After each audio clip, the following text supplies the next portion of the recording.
Así es, Cristian, y hablamos de pobreza, ¿no? Y lo ponemos en número, y la realidad es que la pobreza es mucho más que número, ¿no? Son seres humanos, es gente. La Argentina muestra valores como el 25,70% de pobreza. Esto es hablar de 10.400.000 personas que están bajo la línea de pobreza. Sí, es verdad, antes eran 12.300.000 y este 1.900.000 menos es lo que se presenta como un logro, ¿no? Esto es, y es real.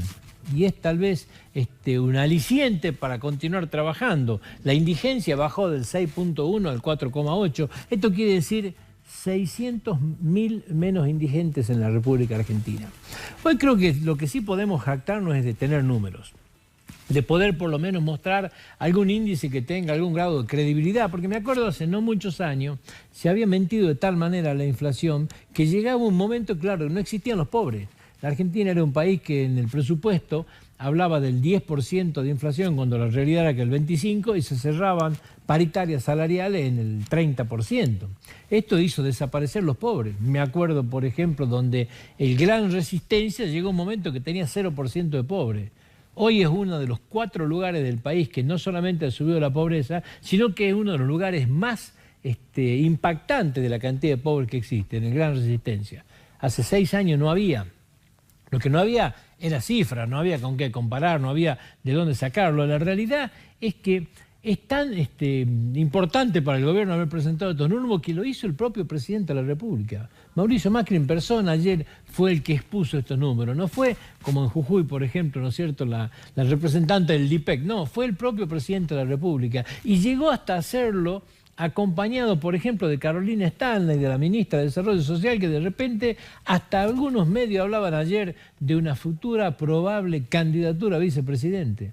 ¿Cómo será la importancia que le dan esto, no? Haber bajado la pobreza de esta manera, a pesar de tener más de 10 millones de pobres, significaba que hasta podemos hablar de una futura candidatura a vicepresidente de la República Argentina. La pobreza en la Argentina es estructural y nos interpela y nos duele, porque realmente nos duele, porque estos números, ¿qué nos dicen? A ver, nos dicen, por ejemplo, que solamente somos superados en cantidad de pobres por Venezuela, por El Salvador, por Bolivia, por México, por Haití, por Guatemala y por Honduras. Nos dice, por ejemplo, que tenemos más pobres que Nicaragua, que Ecuador, que Paraguay, que Perú, que Brasil tenemos casi la mitad, que Chile menos de la mitad. Uruguay tiene 1/3 de los pobres que tiene en la Argentina. Estos son los números que realmente nos interpelan. La pobreza en la Argentina es estructural. El pobre en la Argentina es mucho más que una persona que no tiene plata. El pobre en la Argentina es una persona que no tiene infraestructuras básicas, que hoy de repente se encuentran que no pueden conseguir agua, que no tienen cloaca, que no tienen acceso a los servicios elementales. El pobre en la Argentina hoy es una persona que viene con deficiencia en la educación de hace mucho tiempo. Y esa deficiencia en la educación es la que le quita las herramientas para pelear, le quita posibilidades. El pobre en la Argentina no tiene posibilidad de salir de la pobreza, por más que hoy usted venga y le ponga plata en el bolsillo, le duplique el plan social que tiene. El pobre en la Argentina no tiene los recursos mínimos necesarios, no tiene expectativa.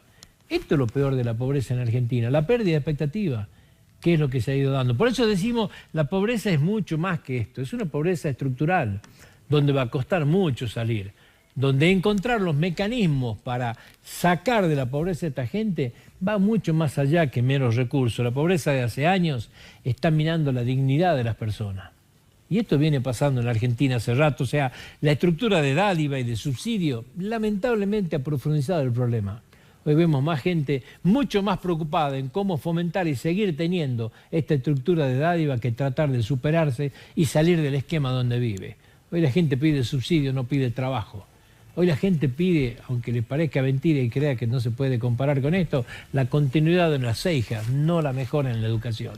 Hoy la gente pretende vivir en esta situación de confort, aunque esa situación de confort lo condene permanentemente a la pobreza. La pobreza es mucho más que la gente que no tiene plata, lamentablemente. Y salir de esto hace falta mucho más que un crecimiento del Producto Bruto Interno. Es salir de una estructura que se ha empobrecido durante años y que nos va a costar muchos años volver a ponerla en el carril del crecimiento.